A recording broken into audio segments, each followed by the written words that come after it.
Adobe unveiled new AI-powered video editing tools for Premiere.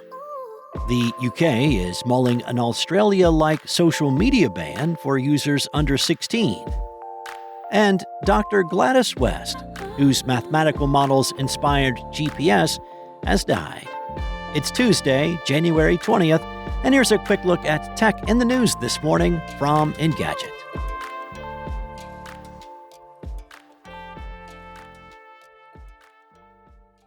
Adobe announced updates for Premiere and After Effects, including new AI-powered tools that are meant to speed up your video editing tasks.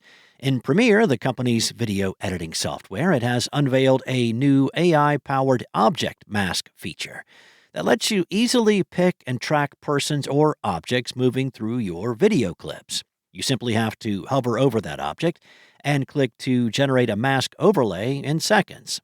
While the mask is supposed to be accurate from the start, you can adjust and resize it as needed.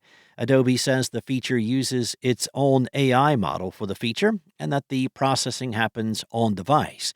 It also says that it doesn't use your activities and data to train its models. Now, the company has also given its Shape Mask tool an upgrade.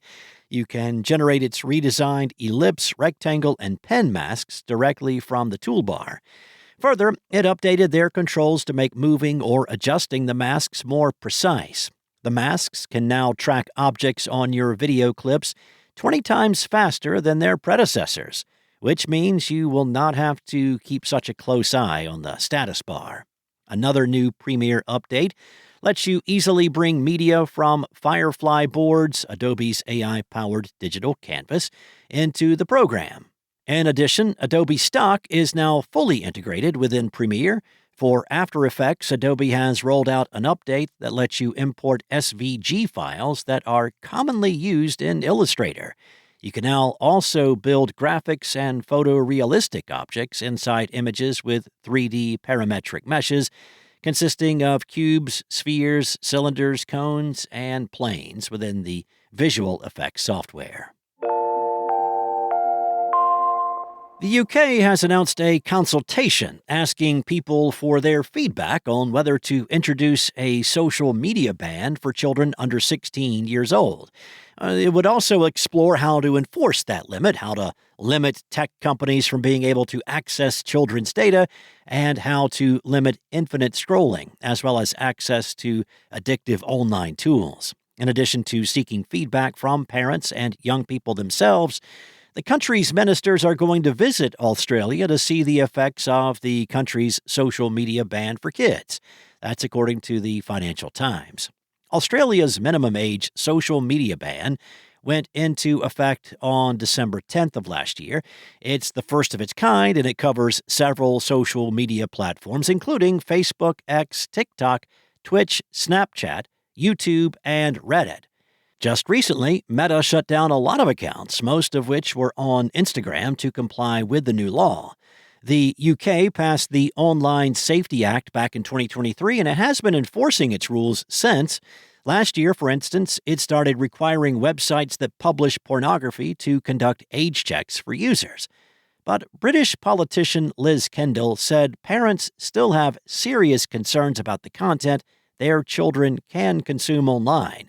As The Guardian noted, the announcement for a consultation comes just before the House of Lords votes on an amendment to the Children's Well-Being and Schools Bill. The amendment is seeking a social media ban on children under 16, which will be enacted within a year if and when the bill passes.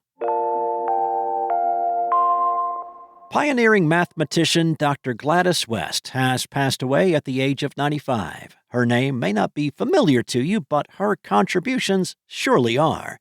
West's work laid the foundation for the global positioning system. As you likely know from experience, GPS is now an essential component of industries ranging from aviation and emergency response, as well as ensuring that you get to that dinner date or the job interview on time.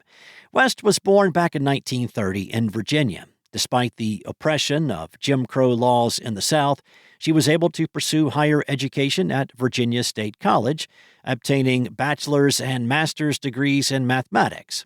In 1956, West was hired at what is now called the Naval Surface Warfare Center in Dahlgren, Virginia. Her focus during the 70s and the 80s was creating accurate models of the Earth's shape based on satellite data, a complex task requiring the type of mathematical gymnastics that would make the average person a good bit dizzy. Those models later became the backbone for GPS.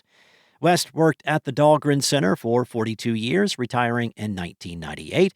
As has been the case with so many of the women, particularly those women of color behind tech and science breakthroughs in the U.S., West's work went largely uncelebrated for decades. After submitting a short biography of her accomplishments to a sorority function in 2018, members of Alpha Kappa Alpha helped West to receive belated recognition for her contributions. She was inducted into the U.S. Air Force Space and Missiles Pioneers Hall of Fame and honored as Female Alumna of the Year by the Historically Black Colleges and Universities Awards in that same year. The Guardian published an interview with West in 2020 that shared some insights on her journey, including a note that when West was out and about, she favored paper maps over the technology she indirectly helped create. Thanks for listening. There's more to these stories and more tech news at Engadget.com. This episode featured journalism from Mariella Moon and Anna Washenko, and it was voiced and produced from the sound studios of Spoken Layer. Enjoy your day, and I'll be back tomorrow with more tech news from Engadget.